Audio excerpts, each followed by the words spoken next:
데살로니가전서 3장 13절 말씀 다 같이 한 목소리로 받들어 읽도록 하겠습니다. 너희 마음을 굳건하게 하시고 우리 주 예수께서 그의 모든 성도와 함께 강림하실 때에 하나님 우리 아버지 앞에서 거룩함에 흠이 없게 하시기를 원하노라. 아멘. 하나님께서는 우리를 거룩함에 흠이 없도록 불러주셨습니다. 또 그렇게 변화시켜 주시고 그렇게 인도해 주시기를 원하십니다. 그래서 사도 바울을 통해서 또 데살로니가 교회 성도들을 위해서 그렇게 기도하게 하시고 또 오늘도 우리들에게 그렇게 기도하라고 말씀하십니다. 이것이 바로 하나님의 우리를 향하신 목적이고 또한 그 사랑과 은혜입니다. 그래서 주님께서는 바로 우리가 그것을 소망하고 구할 때에 바울이 기도한 것처럼 그렇게 구할 때 또 우리에게 그렇게 이루어 주실 줄 믿습니다. 주님께서 뜻하신 것인데 그 주님의 뜻을 따라서 우리가 기도할 때에 바로 우리의 그 기도를 통해서 우리의 믿음을 통해서 주님께서 그렇게 역사해 주십니다. 거룩함이 흠이 없다는 것은 무엇이냐? 결국은 예수님 재림하실 때 그 최후의 심판의 자리가 우리에게는 이 구원의 자리가 되고 우리의 구원이 완성되는 자리가 된다는 것입니다. 그래서 하나님의 앞에서 거룩함에 흠이 없는 그런 다시 말하면 완전한 거룩함이라는 것은 하나님 나라에 들어갈 수 있는 이 자격 조건이죠. 또한 뿐만 아니라 이 완전한 거룩함 자체가 또 우리의 구원이고 우리의 행복입니다. 다시 말하면은 그 완전히 거룩해졌을 때 우리가 완전하게 행복해질 수 있다는 것입니다. 다시 말하면 하나님 나라의 천국의 행복으로 완전하게 행복해질 수 있다는 것입니다. 우리가 그 복음의 진리를 안다면은 우리가 또 그것을 구할 것입니다. 그래서 우리가 행복하게 되기를 원하는데 그 행복이 뭐냐? 행복하게 되는 것이 어떤 것이냐? 바로 완전히 거룩해지는 것이다. 그래서 우리가 그 행복의 길을 알고 또 진정한 행복이 무엇인지 알고 그렇게 우리가 구할 때 하나님께서 우리에게 그 은혜를 주시기를 원하십니다. 그래서 그것이 완전한 행복이다. 이렇게 하면 내가 행복하기를 소망하면서 그것을 정말 구하겠죠. 나의 간절한 소망을 가지고 기도하고 또 우리가 그렇게 거룩하게 될 수가 있을 것입니다. 그래서 이 완전한 거룩이 왜 행복이냐 우리가 이미 지금까지 자세히 나누었습니다만 여기서 중요한 것은 이 완전한 거룩이 천국에 들어갈 수 있는 조건인데 중요한 건 우리가 그렇게 될 수 있느냐는 것이죠. 우리가 그렇게 될 수 없기 때문에 우리가 기도함으로써 기도해야 합니다. 기도해야 된다는 것은 내 능력으로 할 수 있다는 것이 아니라 주님의 믿고 의지함으로 하나님의 거룩하심의 능력을 힘입어야 된다는 겁니다. 다시 말해 거룩하신 성령의 님의 능력을 우리가 받아야 된다는 것이죠. 그걸 다른 말로 하면은 예수님 안에서 하나님 우리 아버지 앞에 설 때에 그것이 가능하다는 것이죠. 우리가 거룩할 수 없지만 우리가 완전히 거룩해질 수도 없지만 그러나 우리가 예수님을 통해서 우리 하나님 아버지 앞에 서면은 우리가 거룩해지는 것입니다. 여기서 우리가 기억해야 할 것은 거룩해지는 것은 내가 하는 것이 아니라 주님께서 우리들에게 해 주셔야 되는 것입니다. 그 은혜를 받으려면 내가 우리 자신을 주님 앞에 드려야 돼요. 아주 단순한 우리가 예를 들면은 곰팡이가 피는 곳이 어떤 곳입니까? 햇볕이 비치지 않는 곳이죠. 근데 아무리 뭐 곰팡이가 핀 것이라도 그것을 햇빛이 비치는 곳에 놓아두면은 저절로 그것들은 다 죽어서 사라지게 됩니다. 그러니까 그 더럽고 냄새 나는 것들이 사라지죠. 그러니까 우리가 보면 이렇게 키키한 냄새가 나고 곰팡이 냄새가 나는 곳이 주로 어떤 곳입니까? 햇볕이 비치지 않는 곳이. 거룩의 반대말은 이제 부정한 것인데, 부정하고 부패한 것입니다.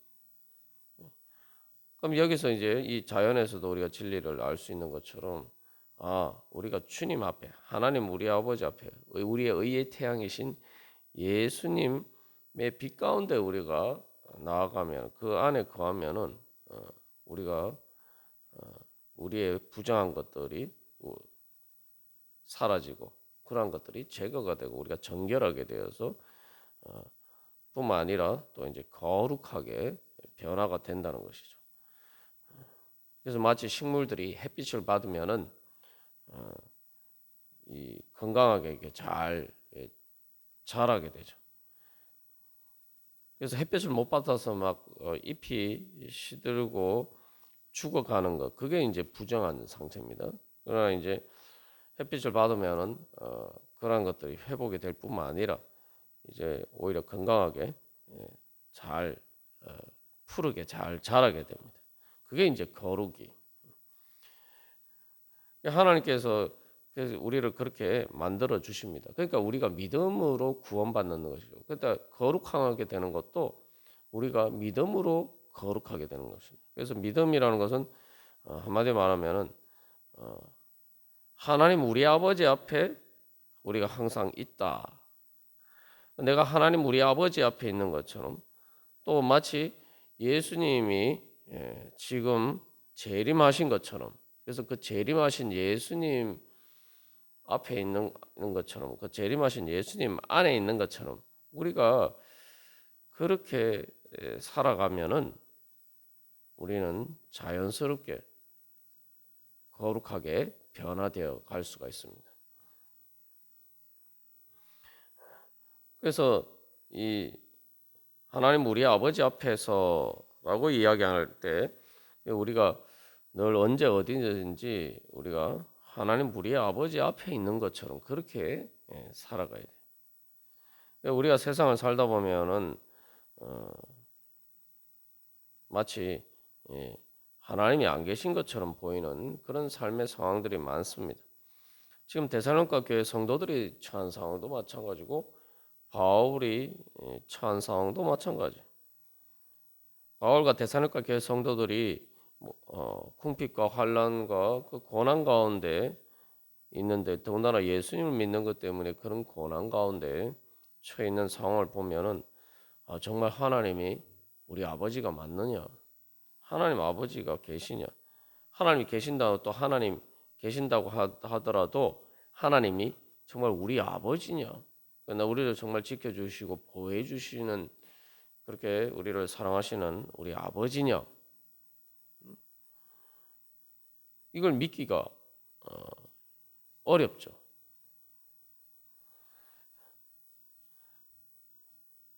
그래서 이러한 상황 가운데서 보면은 우리가 하나님 아버지 앞에 있는 것이 아니라 아닌 것처럼 자꾸 생각됩니다.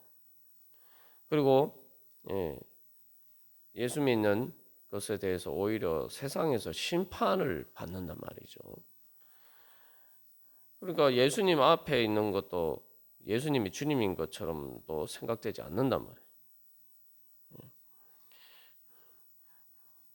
그럴 때 이제 우리가 주님 앞에 정말 하나님이 우리 아버지시다.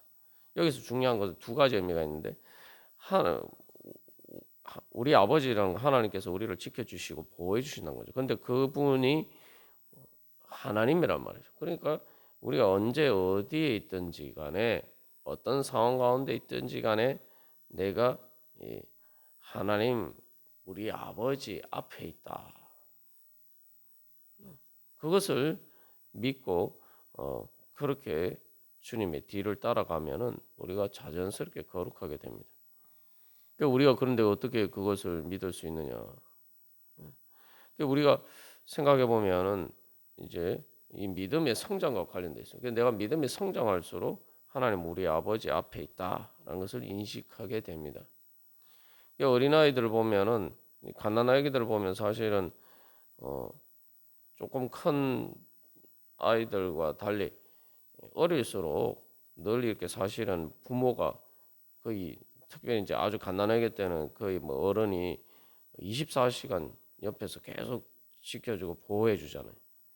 그게 조금 큰 아이들보다 조금 크면은 뭐 어린이집에도 보내고 뭐 그런데 오히려 큰 아이들보다 그런 갓난아기들의 훨씬 부모의 와 가까이 있고 실질적으로 더 이렇게 물리적인 공간에서도 관점에서도 보면은 엄마 아빠와 더 가까이 있어요.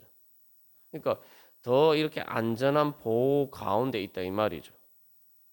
근데 어떻습니까? 오히려 그런 갓난아기들이 더 많이 울죠. 예. 그 이유가 뭡니까? 바로 자기가 부모의 보호 안에서 안전하다는 것을 인식하지 못하기 때문에. 여기서 우리가 한 가지 어, 우리 자신의 그런 삶의 조건에 대해서 이제 알 수가 있죠. 아, 그 갓난아기들처럼 우리가 하나님이 우리와 멀리 계셔서 우리가 하나님의 보호를 와 안에 안전하다라는 것을 느끼지 못하는 게 아니라는 거죠. 오히려 갓난아기는 엄마 아빠가 자기를 보호해 주는 그 부모가 더 가까이 있어요. 가장 가까이 있어요. 그런데 오히려 마침 그런 보호가 없는 것처럼 운단 말이죠. 그렇게 불안해야 할 때가 더 많다는 거죠. 그래서 여기서 엄마 아빠가 가까이 있지 않아서 그런 것이 아니라 이 어린아이의 주관적인 기준이라는 거죠. 신앙이 성장하고 어린아이가 조금 성장하면은 그 정도로 뭐 갓난아기처럼 엄마 아빠하고 가까이 있지 않아도 부모의 보호를 느끼고 훨씬 안정감을 이렇게 가지게 되죠. 결국 이제 이것은 우리의 믿음의 눈이 뜨여지는 문제입니다. 우리가 하나님을 신앙생활을 통해서 하나님을 그래서 계속 그 아버지로 우리 아버지로 계속 체험하는 그 과정을 통해서 우리가 그런 믿음에 이르게 되는 것이죠. 그래서 어린아이가 이 안정감을 마음의 심적인 안정감을 얻어가는 수 있는 이유가 뭡니까? 그 부모의 보호를 점점 체험하기 때문이죠. 실질적으로 체험하기 때문에 내가 이렇게 이제는 안심해도 되는구나. 이런 걸 이제 경험을 통해서 이제 점점 체득하게 됩니다. 그게 우리의 신앙생활의 성장. 그래서 이 당장의 어린아이가 보기에는 당장 가난하기 자기들의 기준에 자기의 감각에 느껴지는 바에 의하면은 지금 뭐 힘들고 내가 정말 죽을 것처럼 그렇게 막 고통스러워서 막 울부짖고 뭐 아이들이 그렇게 울 때가 많죠. 근데 사실은 그럴 필요가 없다라는 걸 이제 점점 발견하게 됩니다. 그렇게 되면은 자 여기서 이제 아이가 어떻게 변화됩니까? 아이가 이제 그런 안정감을 얻지 못했을 때는 이제 계속 울면서 사실은 음, 현실적으로 보면은 자기를 돌봐주는 부모를 계속 괴롭힙니다.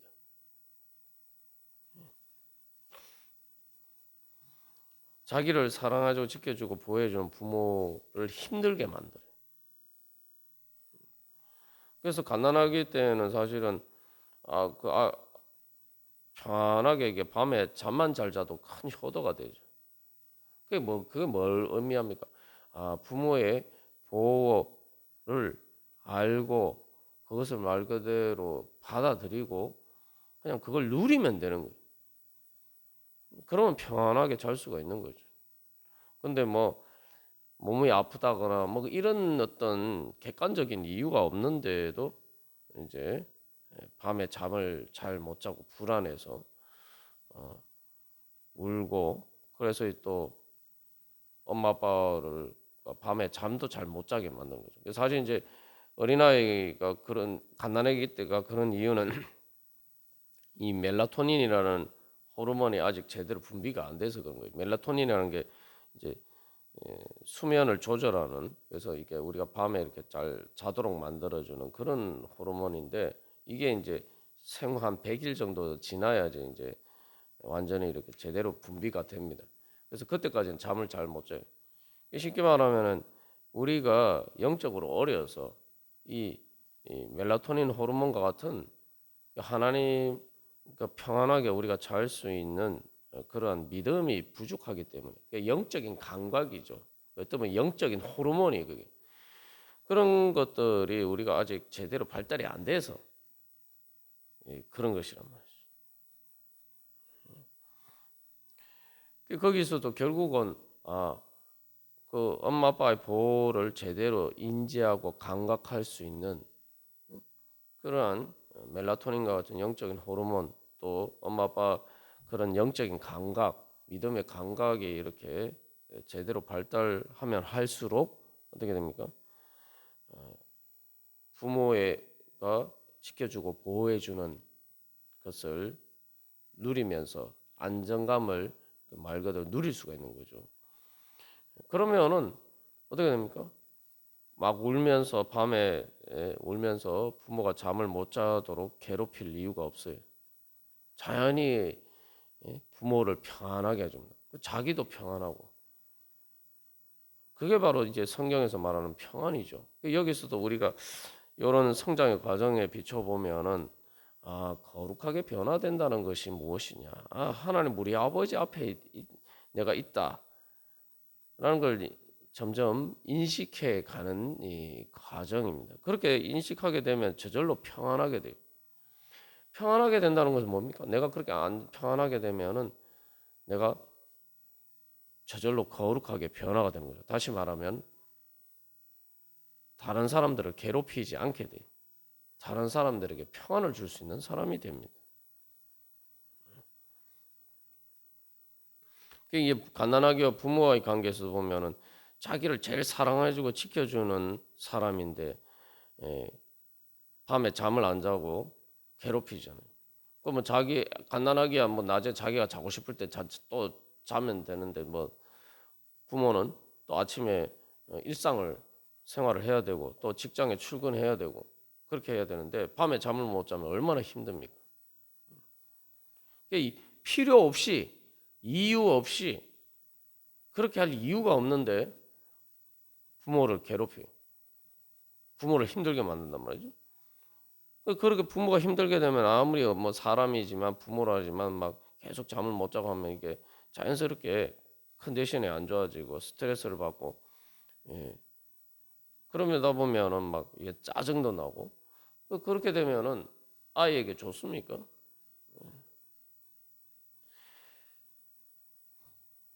그러면은 본인에게도, 아이 갓난아기 본인에게도 안 좋아요. 근데 이제 그런 과정을 계속 반복하는 거죠. 그래서 사실 이제 그럼에도 불구하고 그 부모가 계속 그것들을 용납하고 용서하고, 그럼에도 불구하고 계속 절대적으로 사랑해주고 지켜주고 보호해줌으로써 결국은 그 아이가 이제 그런 안정감을 이제 찾아가게 되는 거죠. 이제 그렇게 성장하게 되면 점점 이제 부모도 편안해지고 아이도 편안해지는 거예요. 이게 이제 우리가 믿음의 과정, 성장 과정도 똑같죠. 그게 이제 부모를 평안하게 해준다는 게 뭡니까? 사람들이 죄를 짓는 게 다 그런 거예요. 내가 막 그래서 다른 사람을 괴롭혀야지. 마음에 안정감이 없으니까 내가 뭔가를 계속 불안하고, 그래서 뭔가 내가 내 방법대로 막 채우려고 하고, 하나님 아버지 앞에 은혜를 구하고 하나님 아버지의 주시는 은혜를 받고 그것을 누리고 이렇게 나누어 주는 삶이 아니라 내가 뭔가 내 욕심대로 내 생각대로 그렇게 막 행하는 거죠. 그렇게 하면 어떻게 됩니까? 이제 그게 불안해서 나요. 불안하니까 이제 그렇게 행하게 되고, 그 결과로 다른 사람 힘들게 만들어. 그 다른 사람만 힘들만 해도 그것 때문에 또 자기 자신도 힘들어요. 그래서 막 서로 괴롭게 만들어.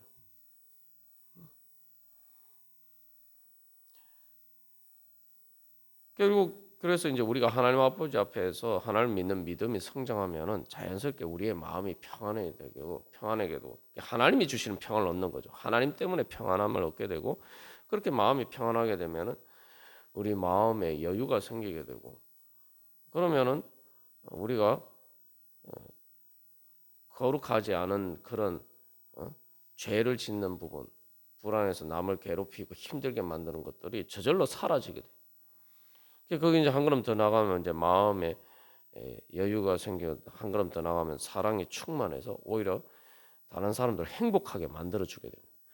어린아이가 이렇게 생각해 보면은 갓난아기가 그렇게 울지 않고 막 그 불필요하게 떼쓰지 않고 편하게 잘 자고 또 그러다 보면은 이제 아이가 컨디션이 좋으면 어떻게 합니까? 막 이제 부모 기분이 좋으면은 부모를 향해서 막 웃어주죠. 그러면은 부모는 사실 별거 아니지만 어 객관 그냥 보면은 다른 사람 보기 별거 아니지만 아닐 수도 있지만 그 아이가 한번 웃어주면은 그게 부모를 얼마나 행복하게 만들어주는 거예요.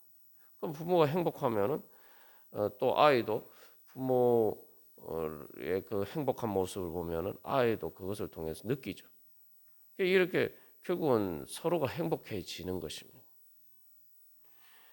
우리가 믿음이 성장하고 하나님 우리 아버지 앞에서 점점 그렇게 하나님 아버지의 은혜와 사랑과 그 지켜주시고 보호해 주시는 그것을 점점 인지하게 되고 우리가 그 안에서 평안을 누리게 되면 결국은 그 아이가 미소 짓는 것처럼 우리도 이제 주님을 기쁘시게 만들어 드릴 수가 있고